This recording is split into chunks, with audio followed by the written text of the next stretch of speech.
लावख्रिगुरि गामिनि दैबाना जानायजों राहाबादा थानांनाय गामियाव नायगिदिंफैदों आसामनि गाहाय मन्थ्रि डक्टर हिमन्त बिश्व शर्माया। भारत भुटाननि दैनि जेंनाखौ सुस्रांना होनाय जासिगोन। चिरां जिल्ला सान्थिपुर ओनसोलनि लावख्रिगुरि गामियाव दैबाना जानायजों राहाबादा थानांनाय गामियाव नायगिदिंफैदों आसामनि गाहाय मन्थ्रि डक्टर हिमन्त बिश्व शर्माया। बेजों लोगोसे दैबाना जानाय जायगायावबो नायगिदिंहैनानै दैखौ होबथानायनि राहा लागोन होननानै रायजो राजाफोरजों सावरायलायो आरो खौरांगिरिनि सिगाङाव बुंथिनानै होयो दि थांनाय सानफ्राव गोबां गथ'साफोरखौ लांखारनायखौ नोजोर होनानै बे ओनसोलाव 11 गं अंगनबादि सेन्टार होनायनि आसनि दं। बेजों लोगोसे अरुणोदय आसनि स्किम होनायनि थांखि लादों आरो आबाद मावनो थाखाय फोरोंथाय होगोन होननानै रोखा फोरमायदों।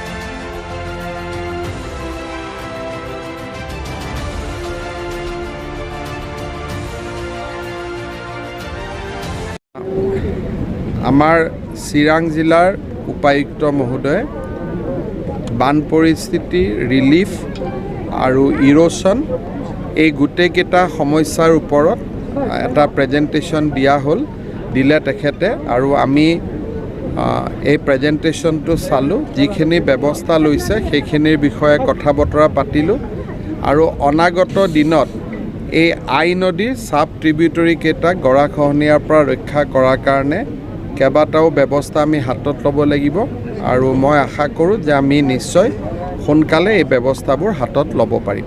স্যাৰ, ভূটানৰ পৰা নামি অহা যিটো পানীৰ কথা কৈছে, দূষিত পানী, সেইটোৱে কোনোবা এটা ফেক্টৰীৰ পৰা দূষিত পানী নামি আহে বুলি মোক কৈছে। সেই বিষয়টো ভূটানৰ লগত আমি টেক আপ কৰি ল'ম। ফাইনেল সলিউশ্যন কিবা এটা তেওঁলোকে স্কিম বনাইছে 5 কিলোমিটাৰ বান্ধ দিয়াৰ বাবে আৰু নতুন নিয়মত বান্ধ দিব খুজিছে যাতে ইৰোশ্যন নহয়।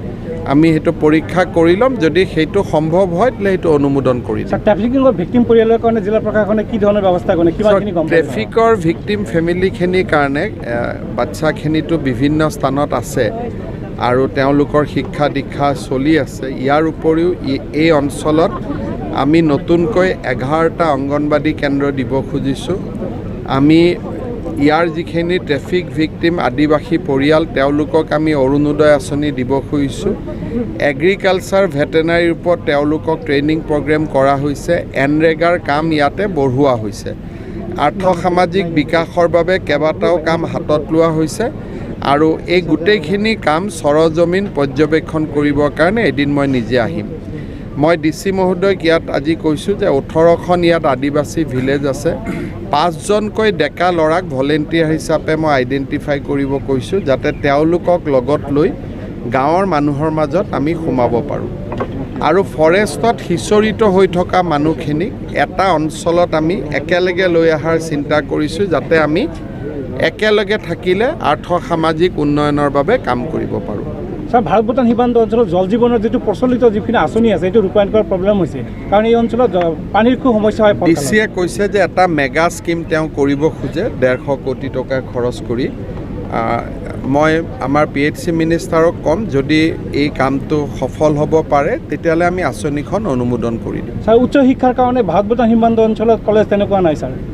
সেইটো বিষয়ত মই চোৱা নাই, আলোচনাও কৰা নাই। মই MLAৰ লগত পাতি ল'ম।